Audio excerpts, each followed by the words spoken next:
Hey YouTube, welcome back to my channel, Ashley Empowers. I'm your host, Ashley Brown, and today we are back with another exciting episode of Dating with Purpose. The purpose of the Dating with Purpose series is to showcase and highlight couples that are relatable, that have dated with purpose, that are married with purpose, that are engaged with purpose, that are just pursuing healthy relationships in hopes that it inspires you. Today I have the pleasure of interviewing Jessica and Jon Youngblood as they open up and share their story of dating with purpose. So hello. Hello. I'm so happy that you guys are here. Yes, thank you so much for having us. Oh, no problem. Okay, so Jessica, I know, we're friends personally and I've heard your story, but I was very inspired by it, and I think that you guys are just an awesome couple to have to share your story. So first, I want to have you started off, Jessica, and just kind of talk about your past and how you got to meeting Jon. Perfect, yeah. So I was not raised in a Christian home. I was raised by my dad. My mom left when I was 8 months old.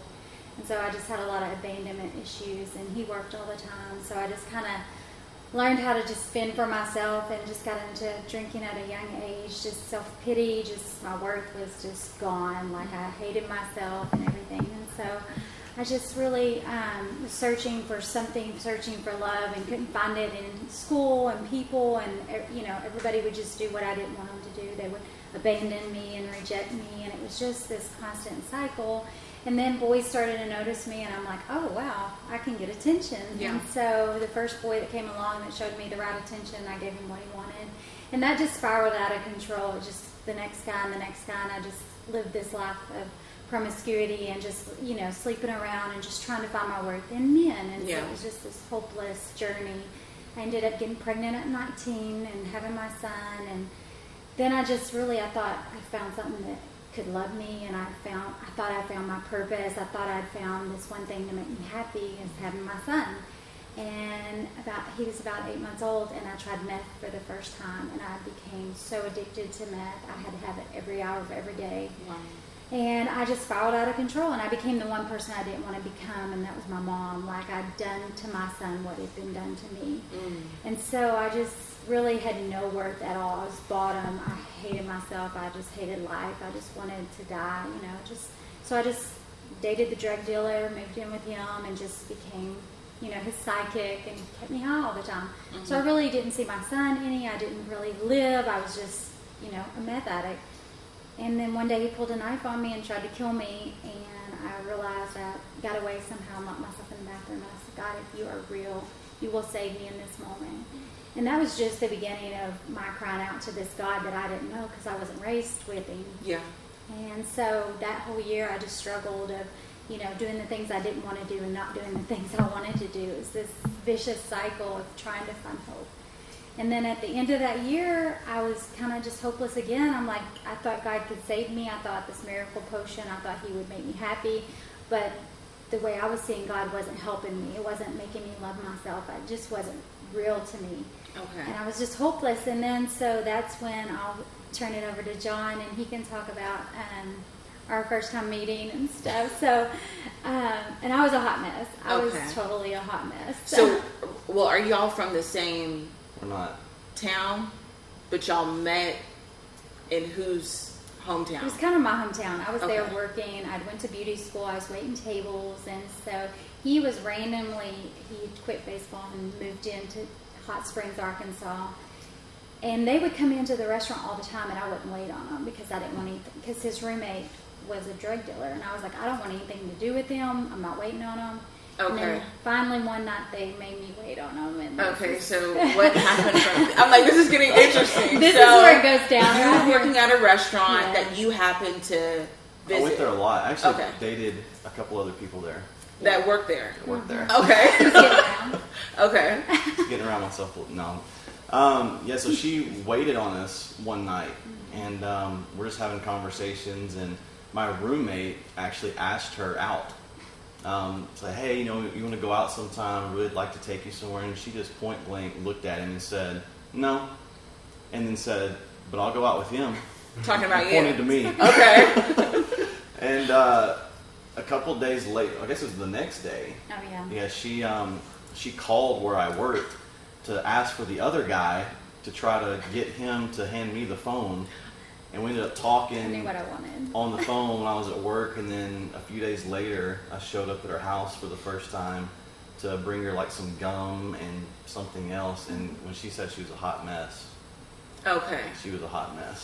So, and at this point, were you still doing drugs, or were you? I detoxed, but I went on like 4 meth binges, and so that year, the only thing I stopped doing was drugs. I was still cussing like a sailor, drinking. I was starting to see my son some, so he was actually at my house at this time. I'd got mom.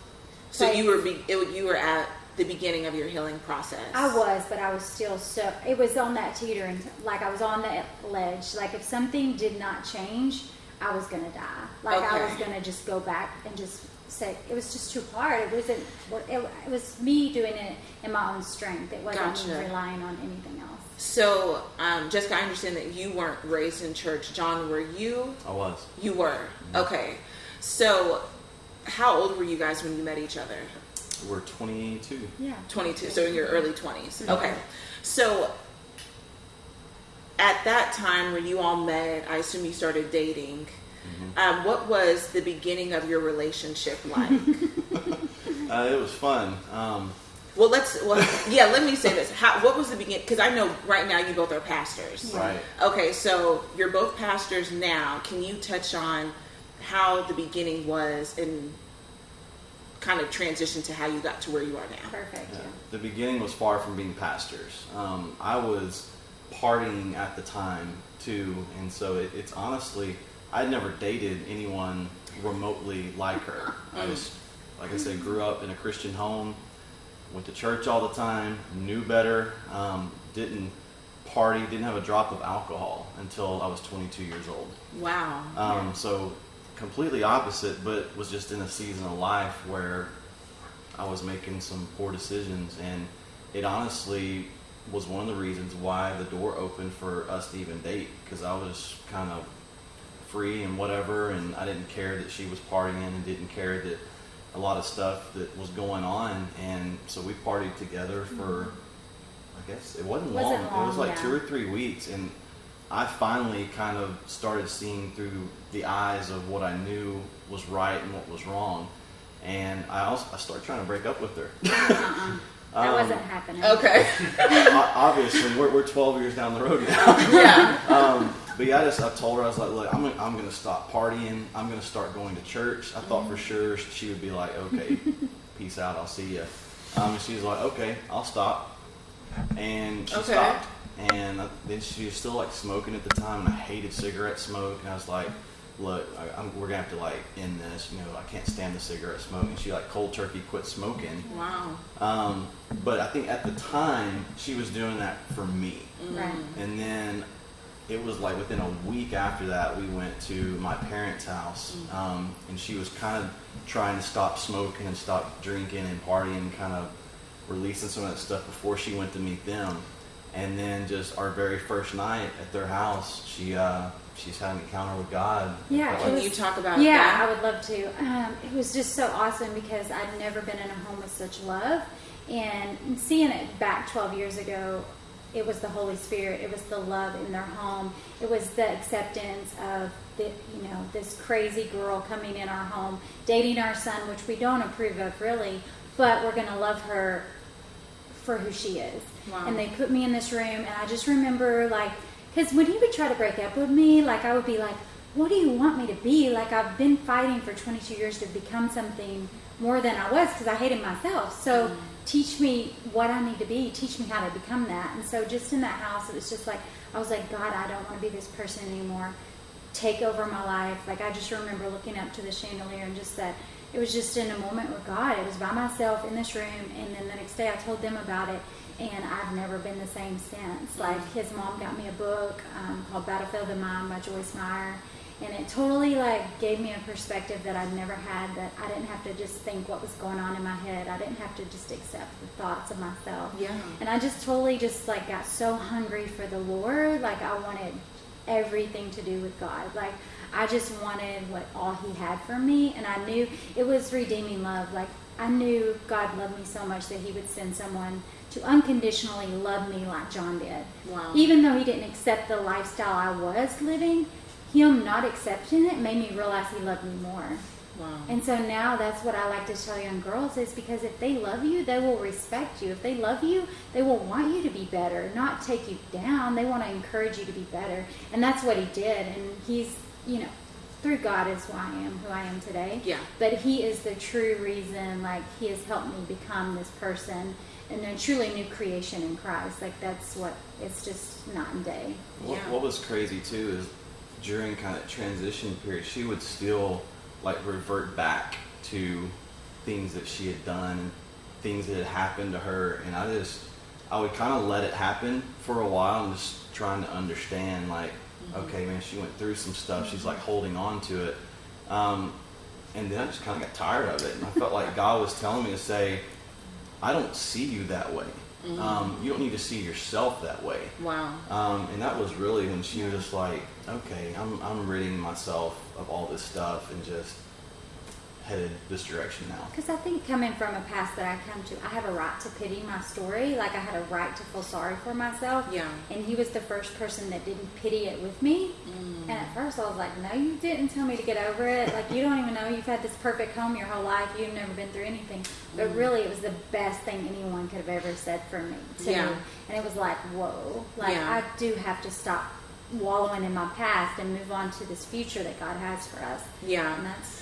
And Jessica, just a question for you. I know that there's a lot of women that can absolutely relate to what you've been through. How were you able to feel like you were worthy of this kind of love that he was giving you? Because sometimes women don't feel like they're deserving to be in a healthy relationship. So they'll just go back to what feels like home, which may be verbal or physical abuse or things like that. So did you ever struggle with feeling like you were deserving of it? And if you did, how did you overcome that? Yeah, I mean, we all feel like we're not undeserving of it. And it was just his constant love. It was his constant pursuit on me, no matter what, telling me that he loved me, but actually showing me that. And so I had been through every relationship. I'd been through surfacey things. And so none of that was ever the true love. But him really showing me the true love is when I started to know that I was worthy of it. But also, I had been in generation of heartbreak and divorce, and like 6 or 7 divorces between my mom and dad with people. Wow. And so I knew, and when we met, I told him, I'm not playing around. Like, I have a kid, you want to marry me or not, let's do this. And it's like, it's dating with purpose. It's like not wasting your time. Like, if you see yourself with them, and it's having vision. People perish from lack of vision. And if we don't have vision of our future, if we don't have vision of what we want, we won't go for it. And I always knew I wanted a different life. I always knew that I wanted something my family didn't have. Yeah. Not that that's their choices, but I always knew I didn't know how to get there. But once Jon showed me it was a relationship with Jesus, and it was just a process, and I knew, I was like, I'm going to fight for it. Yeah, that's amazing. So, Jon, actually, how long did it take for you guys to get engaged and married? It was quick. We started dating on December the 5th. Good job, babe. Yeah. Okay. She's actually one of He's the better at dates. Okay. He's better at dates than I am. We got engaged on February the 12th of that very... So like 2 months. 2 That months. February? February. Okay. And we're married on August the 16th of that same year. So we did Wow. not even date a year. Okay. And how long have you been married now?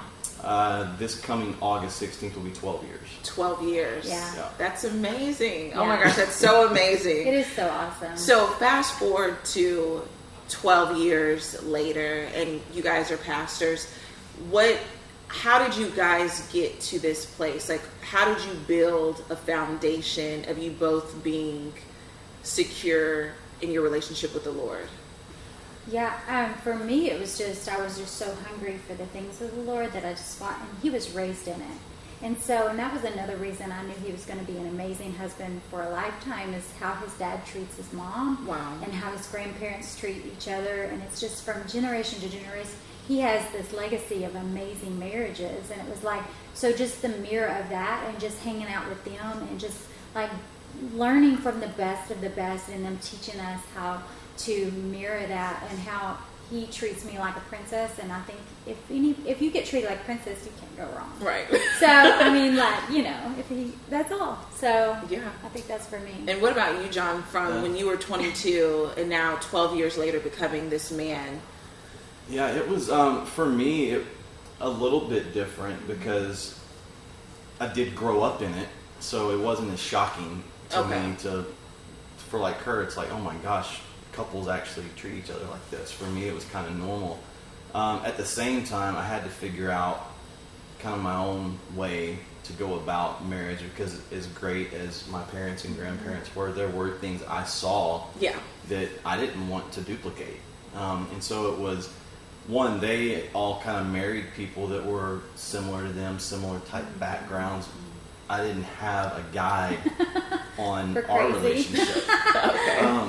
So for me, it was what honestly grew me. I grew up in church. I knew all the right things to say and to do, but it was really watching her authentic new relationship with Christ that honestly strengthened mine. And it took me to a different place in my walk with Jesus that I never understood before. Before, it was just something I talked about and something I was. It wasn't a relationship that I actually identified with Jesus until I watched her and what was actually happening. And really, like I said, figuring out what worked for us. And for me, it was understanding that instead of focusing on, because that was kind of part of when we got together, my parents, y'all are so different. You're not going to see eye to eye on things. She's just going to do things this way. You're going to do things this way.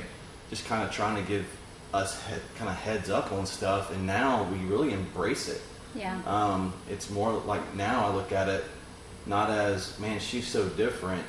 It gets on my nerves. It's more like, she's so different. Wow, like God made her that way though. Right. And so it's an appreciation for the differences in it. And for 12 years, it's balance. It's balancing each other out. It's him calming me down a little bit. If you could see this as calm, I don't know. And then me just, breaking him out. It's, just in set ways, and just letting him be free to just be him. And so it's my just jeans weird. Used to be a lot looser before I met her. Now he wears skinny jeans. So, okay, nice.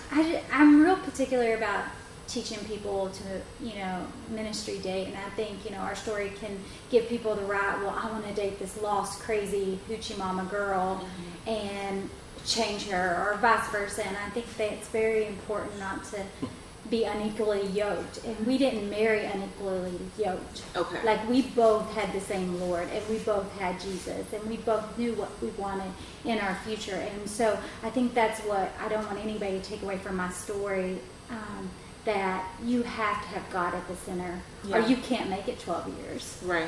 Because it hasn't been perfect, but it has been worth it. It's been beautiful. And it's just the beginning. Like, we're just so excited that we get to do life together, and he's my best friend. And I know we all say that, but literally, like, I wouldn't want to choose anyone else. Awesome. Well, thank you guys so much for sharing your story. I mean, I'm positive that a lot of people will be able to relate to it and be very inspired by it. So I just thank you for your transparency and sharing it with us today. So thank you so much. Thank you for having us. Thank we love you. it. Thank you everyone for tuning in to this episode of Dating with Purpose. We definitely hope that Jessica and Jon's story inspired you. And if you like the video, be sure to hit the thumbs up. And Jessica and Jon, they do a lot of great things in ministry. So if you want to follow them or find out more about what they do, where can they find you guys? Yeah, just on Facebook, Just Fabulous Event on Facebook, or and you're on YouTube. YouTube. What's your YouTube channel? Fabulous Event. And we'll link that in the description box below. And are you on social media? I'm on Instagram. It's Youngblood Jon. on Instagram. Youngblood Jon. And we'll link all that information down below if you would like to reach out to them. So thank you so much again for tuning in. And if you haven't subscribed, be sure to subscribe, and we will see you next time.